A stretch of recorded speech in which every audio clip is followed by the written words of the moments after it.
stress, anxiety, depression, emotional health issues affect us all. In this year alone, 1 in 5 people will have a significant mental health issue. And over a lifetime, that number rises to 1 in 2. So if it's not me who's affected, it's definitely going to be somebody that I love and care about. I want to tell you a little story about a guy, and I'll call him Marcus. And Marcus came to me, and he was talking to me about some of the difficulties that he was dealing with. Marcus wasn't feeling like himself. Didn't have the normal energy that he had, and really was just overwhelmed day to day. Couldn't concentrate, feeling more anxiety than he ever experienced. And for psychologists like me, dealing with Marcus, we usually have 1 hour.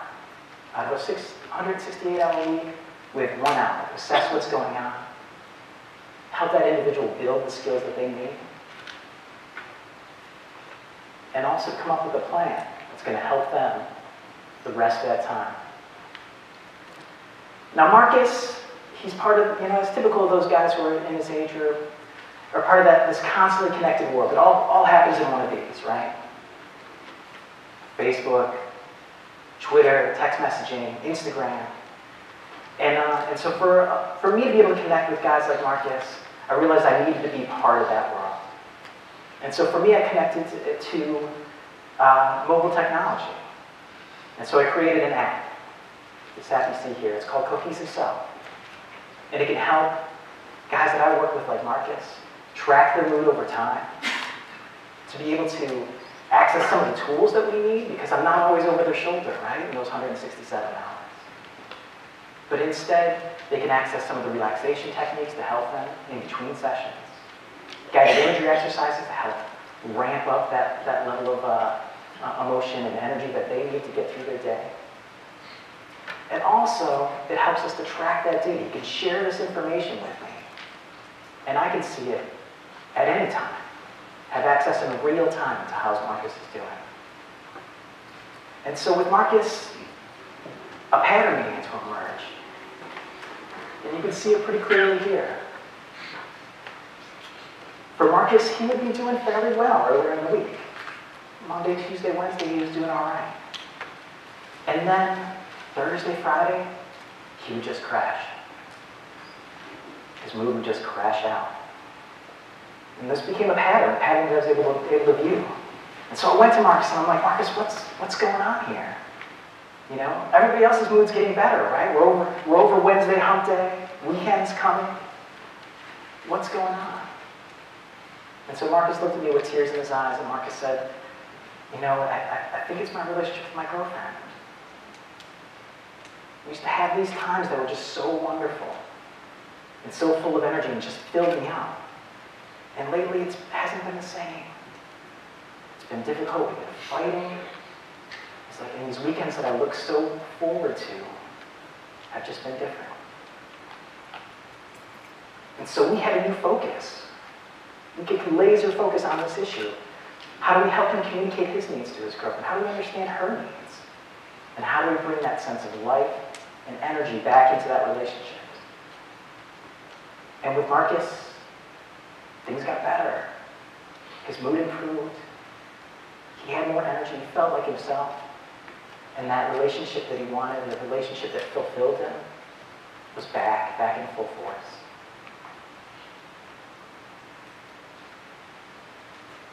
Technology is going to change my job in just wild and wonderful ways. And in changing my job, it's going to change all of our lives in wild and wonderful ways. More people have access to mobile technology than have access to electricity. More people have access to mobile technology than have access to clean drinking water. We have no idea what this technology is going to bring to our lives, but the potential is tremendous. And some of this we're already seeing, right? We have electronic medical records that hopefully are going to give us the opportunity to have more control and voice into our records. We have these things right here in our pockets that are being turned into medical devices. Blood glucose monitors, heart rate monitors. But what's really exciting, what's really fascinating me, is what's going to be coming next. Those next steps. So whether it's sensor technology, personal wearable sensors the size of a sticker that we can wear under our clothes. Because if you're dealing with anxiety, the most difficult time to deal with it is when you're at a 10 out of 10, right? When you are panicked, you cannot address that issue. But these sensors can help alert us to the changes in skin response, the changes in heart rates, changes in respiration. That can help us to manage that issue when it's a 3 out of 10. And man, we can be so much more successful when we're dealing with things that are 3 out of 10. Accelerometers, the things in our phones, kind of keep them oriented so that the screen changes each way. Have tremendous potential to be able to track movement, posture, body positioning. Because with depression, you have these issues around physiological slowing, not feeling like yourself, not having your energy. So you can be alerted to not only changes in terms of what's alerting you that you may need to check back in with your doctor, your therapist, but also the fact that you're getting better over time. Because when you're depressed and you're 30% of yourself, sometimes it's hard to see that gradual change to feeling like 60% of yourself and feeling hopeful in that change. And facial recognition technology is going to be able to help us to also track our things over time, but to help our children and youth gain a better sense of emotional literacy, understanding their facial expressions and how and why that affects them and what it means for them. As I said, that there's tremendous potential here. And the technology that's coming, whether it's a mobile app like mine, or these sensors and this technology, has tremendous potential to change all of our lives. But unlike some people, I think, that aspect of, it's not going to, be a different mode of treatment. The most positive potential isn't in replacing treatment, but it's going to be in having the ability to see a sense of building that connection between providers and individuals that they work with. And to help me, or someone like me, help the next Marcus that comes through my door. Thank you.